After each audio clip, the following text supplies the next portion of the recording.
This is Jackie, and I'm here with Reckless Serenade at day one of Van's Warped Tour. We're staying a little bit cool in like the only shade that exists in the entire area. So good so far.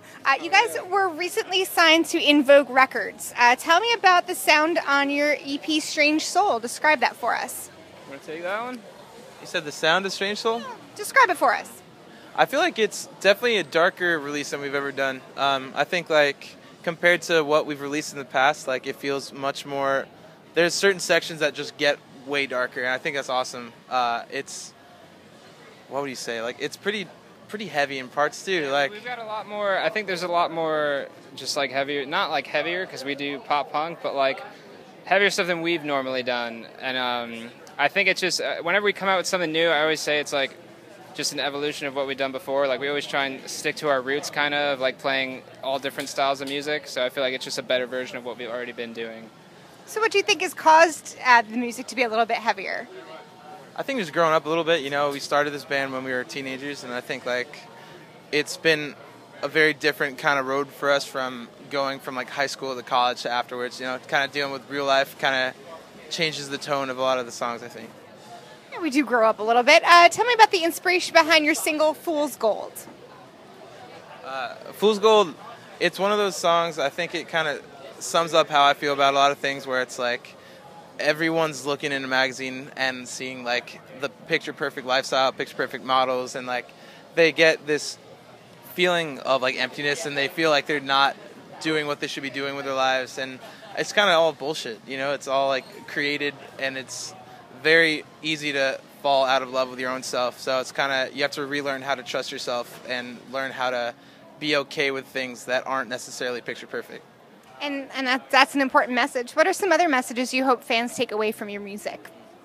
Probably most importantly that it's okay to feel anxious and scared all the time. You know, not all the time, but you know what I mean. Like I think that was a big message on Strange Soul, is that the past like year or so, like I have dealt with anxiety, whether it be people around me or myself, and that it's okay to go for help when you need it. Well said. What was the songwriting process like for this EP? Can you describe that for me? Yeah, we have 2 new guys in the band for this one. We have a new guitar player, Rob, and a new bass player, Will. So some of the songs, every song is different. Some of the songs started with like me, Corey, and Matt, our drummer, because we all live in the same town. Songs sort of stem from there, and then other songs Will and Corey like literally just wrote on the road while we were on tour, because we did a big tour right before this, so we didn't have a ton of time. So some songs we wrote on the road, some songs we wrote all together. But yeah, it's a good time. Good time. If you could pick one song off the EP that best represents your overall sound, what would that be? Damn. That's a tough one. I don't know. Yeah, that's always tough because we always go in such drastically different directions. You know, here's what I always say is I think that it's easier to pick like the song Background for me, I feel like really represents like what we stand for as a band, like message-wise. But sound-wise, we're always trying to go and hop from genre to genre, and it's very hard to like pinpoint one thing that I would say is exactly Reckless Serenade. What are some musical influences that can be heard on the album? I'd say there's a lot of on the song Background, like The Dangerous Summer was a big influence for me, like in that song. And then just my influences in general are usually like Foo Fighters and A Day to Remember kind of stuff.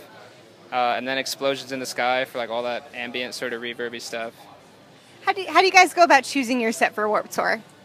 That was a tough one because obviously like this is our first Warped Tour, so we're just trying to figure out a blend of the songs from our brand new EP and hopefully blending in like a couple from our older stuff that people know more about. So it's kind of building it and trying to figure out like, all right, well, this is like probably a good spot to show people that we have songs that they do know, you know? There's a wide variety of bands playing Warped Tour. What are some sets that you hope to hear when you're not playing?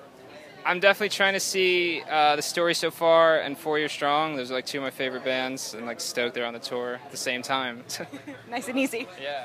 Actually, we were friends with Assuming We Survive, and we toured with them recently, and I always love watching their sets. They have such a good energy about them. So I'm really excited to catch them. Excellent. How do you guys use social media to stay in touch with fans? Is there a platform that you prefer over the others?